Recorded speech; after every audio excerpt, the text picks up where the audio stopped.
सिंधुदुर्ग जिल्ह्यामध्ये शिवसेना पक्ष जे उभाटामध्ये काही कार्यकर्ते आहेत, पदाधिकारी आहेत, त्यांना घेण्याचं काम आम्ही करतो. ते स्वतः आमच्याकडे येत आहे विकास कामासाठी.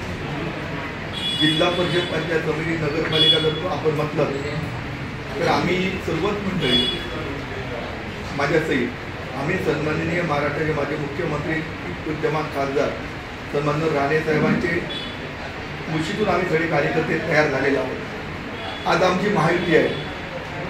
आम्ही शिवसेना पक्षामध्ये जरी असलो तर मी आमचं प्रेरणा असताना सिंधुदुर्गामधल्या या पूर्ण घडामोडीमध्ये हे सन्माननीय इथले आमचे खासदार राणे साहेब, आम्ही आमच्या पक्षाचं प्रामाणिक काम करतो आहे. पालकमंत्री नितेशजी राणे आहेत, तिकडे केसरकर आहेत, तिकडे निलेशजी आहेत. जे ही मंडळी राणे साहेब जो प्रत्येक इलेक्शनला समतोल राखून जो न्याय देतील, निर्णय घेतील, त्या निर्णयाप्रमाणे चालणारी सगळी आम्ही मंडळी आहोत.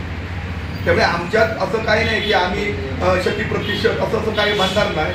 आमचं चक्र आम्ही फक्त पक्षीय आणि सामाजिक काम करतो आहे. जे सन्मान्य राणे साहेब जो समतोल राखून जो निर्णय महायुतीला सिंधुदुर्गात देतील तो आम्हा सर्वांना, आम्ही कार्यकर्ते त्यांचे कार्यकर्ते आहोत.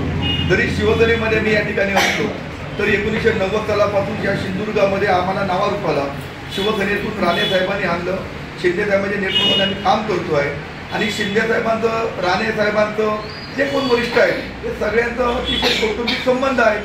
त्यामुळे समतोल राखून होणाराही अन्याय नाही, भाजपवर अन्याय होणार नाही, शिवसेनेवर अन्याय होणार, असा समतोल राखून सन्मान्य राणे साहेब हे जो निर्णय देतील त्याप्रमाणे आमची निवडणुकीची योजना असेल. आम्ही ठरवणारे कोण नाही. आम्ही फक्त सर्वसामान्यांची दुःख, त्यांचे विकास कामं, त्यांचे अडचणी एवढं सोडवणे फक्त आमचं ते काम आहे. ते आम्ही प्रामाणिकपणे बजावतो.